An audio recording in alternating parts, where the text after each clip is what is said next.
and it gets me into the mainstream, and I talk to the governor about Palestine. I talk to the senator about Palestine.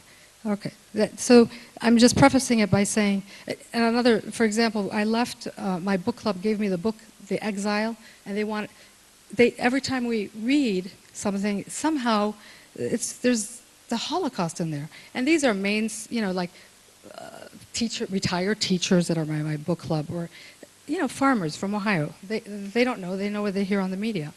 I was shocked.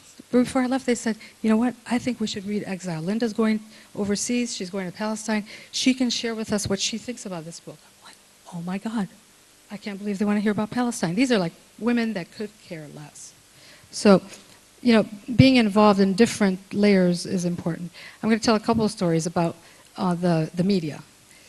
Our local newspaper was running all these stories, and the executive editor is a Lebanese second generation Christian that doesn't know he's Arab. And they run these stories over and over about Israel and so on and so forth. So one day we invited Hanan Rashrawi to come to Toledo, Ohio. So I called him up. I said, hey, Ron, would you mind running a story on Hanan? She's coming to Toledo. He says, we're not going to give you free advertising space. I said, okay. She might be the next president of Palestine. I mean, it's a story. We're not giving you free advertising space. We can't even get her to give us 15 minutes of her time. I said, really? Yep. I said, what'd you do? He said, well, we tried to get a hold of her and so on and so forth. I said, look, what if I can get her to give you 15 minutes of her time? He said, what do you want? I said, I want you to buy a whole table at our function. I want you to run a story about who she is and what Palestine is all about, and I want you to put an ad in. Well, first you get me to call me. Well, I called Hanan. I said, hey, Hanan, can you talk to this? She said, yeah, have him call me at such and such a time. She happened to be in New York.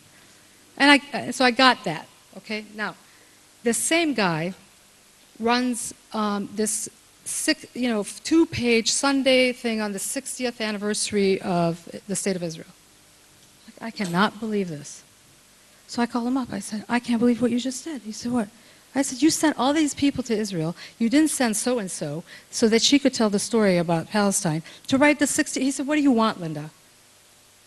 I said, I want a story about the dispossession of Palestine. He said, he started giving me a hard time. I said, I'll tell you what, Ron. I wasn't going to tell you this. There's people, and I was just making up stories.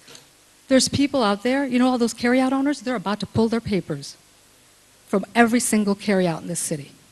And I'm telling you right now, if you don't, go out there and do. He said, if you think I'm going to send that reporter back to do a story, I said, I'm not asking you to send her anything. I'll give you phone numbers, I'll give you names, you just call them.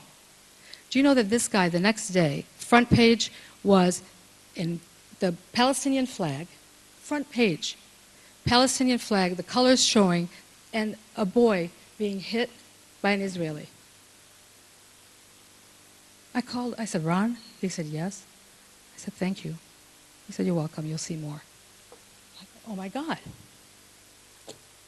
So then I called him up. I said, well, where's the 60-year dispossession? He said, well, we're doing a story on the quilt that's going around. There was a quilt going around about all the cities. I said, that's an event that's happening in Toledo. You need to cover that. I'm talking about equal time, equal space, whatever. He ran 2 pages.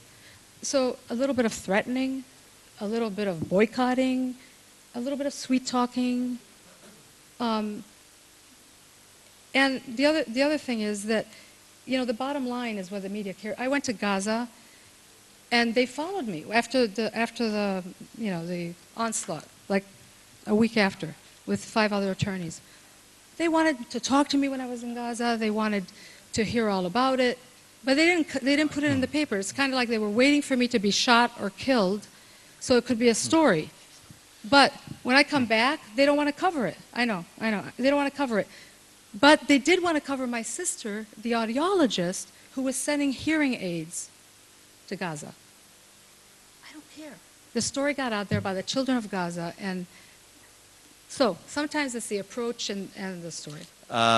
2 quick points. One about the media and about getting involved or politics or lobbying.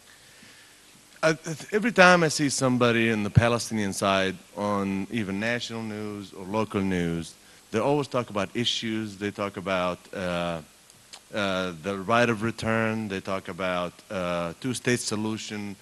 People get bored of it. I think we try to appeal to the minds of the people.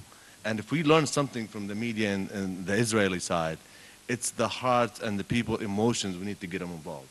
Pictures and talk about the people. I mean, one thing, I saw some videos last night, Naif was showing some stuff, and Linda was showing some stuff. I said, if you show these videos, the people's story and what they're going through, and then get their awareness that something's got to be done about this. I think the next step is to give them the solution how we do this, but we need to get them aware of the problem. It's about the people, it's about the suffering, it's about the land, it's about the people don't know the food, and it's all about the siege and all this. We talk about these things, people will start listening.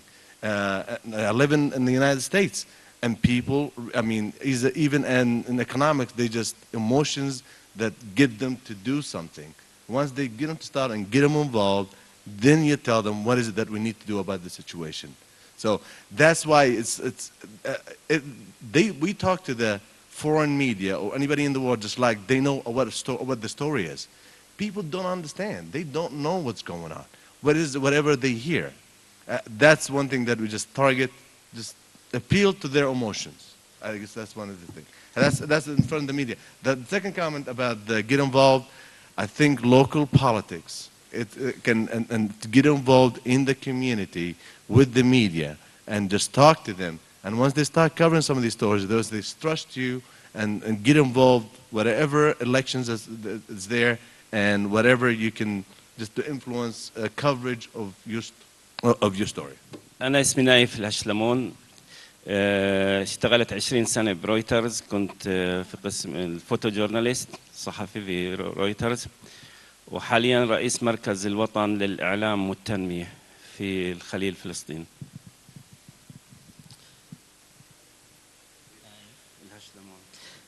My name is Naif Hashlamoni. I worked for Reuters for 20 years. Right now, I'm the head of the Watan Center in Hebron, Palestine. للأسف إنه الإعلام ما بينقل كل الحقائق الموجودة على الأرض زي ما أنتم عارفين. بنقل وجهة النظر الطرف الآخر أو المؤيدة للسياسة الإسرائيلية.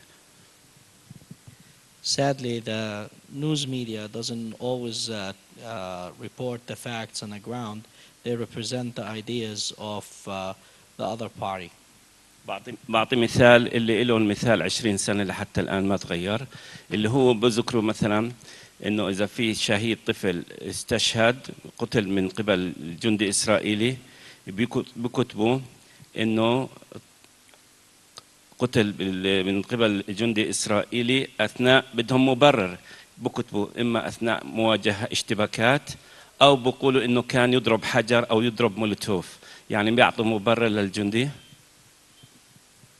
The Israeli always manage to find an excuse when there is a killing of a child by relating it to being involved in a conflict or finding different excuses just to justify the killing of the innocents.